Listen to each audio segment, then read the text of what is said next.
तो आज हम 7th क्लास के 11 चैप्टर है जिसका नाम है बांड में बोनी हवेली के क्वेश्चन आंसर करेंगे। फर्स्ट क्वेश्चन, निम्नलिखित प्रश्नों के मौखिक उत्तर दीजिए। बोनगी क्या करते थे?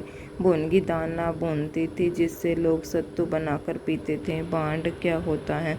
बांड एक मिट्टी का बना हुआ बर्तन मिट्टी का बना हुआ होता है जिसमें दाना बुना जाता है बालू रेत डालकर।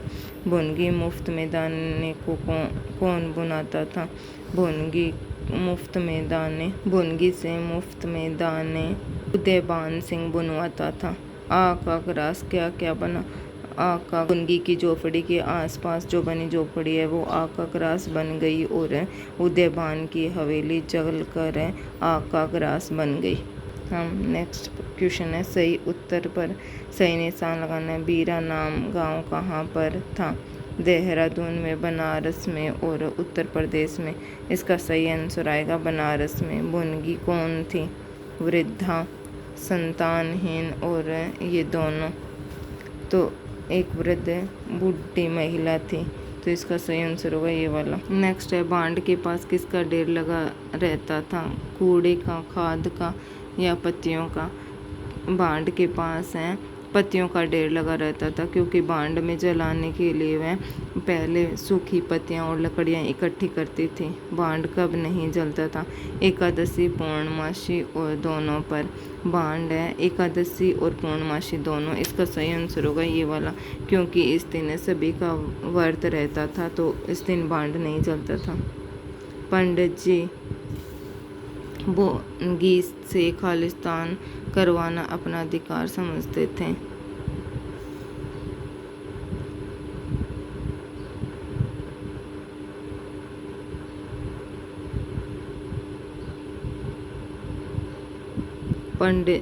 पंडित जी है जो फ्री में काम करवाना और फ्री में दाना बुनवाना अपना अधिकार समझते थे। खालिस्तान की जल्दबाजी पर बोनगी जुझला पड़ती थी।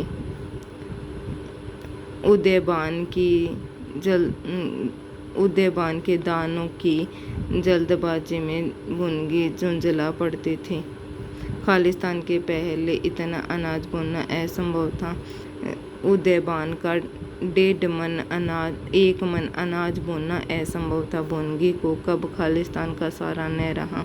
बोनगी को जब उसकी भट्टी को बंद करवा दिया तो उसका कोई सहारा न रहा। बोनगी अपने बांड के पास खालिस्तान से खड़ी वह लकादन देखती रही।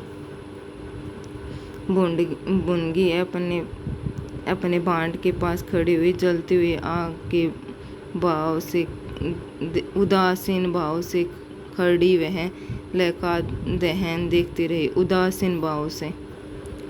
निम्नलिखित प्रश्नों के उत्तर दीजिए। बोनगी पंडित जी से यहाँ क्या क्या करती थी और क्यों?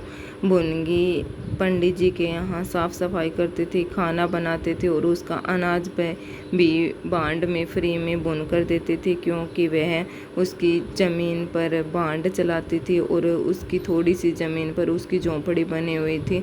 तो पंडित जी उस पर यह सोचते थे कि उससे फ्री में काम करवाना उसका अधिकार है।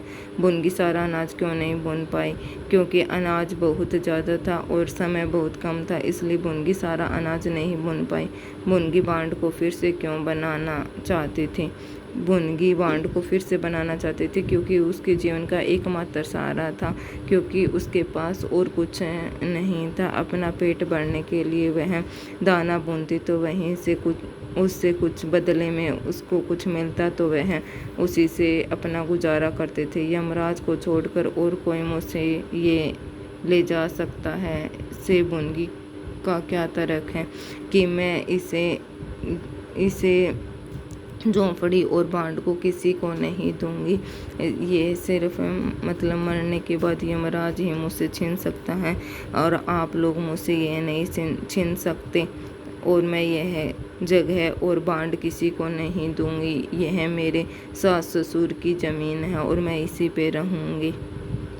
नेक्स्ट क्वेश्चन है, हवेली में आग कैसे लगी?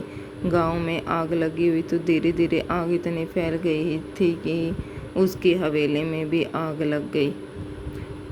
तो आज हमने 11 चैप्टर के क्वेश्चन आंसर कर लिए। कल हम नेक्स्ट चैप्टर पढ़ेंगे। हमारी वीडियो आपको अच्छी लगी तो वीडियो को लाइक करें और चैनल को सब्सक्राइब करें। Thank you.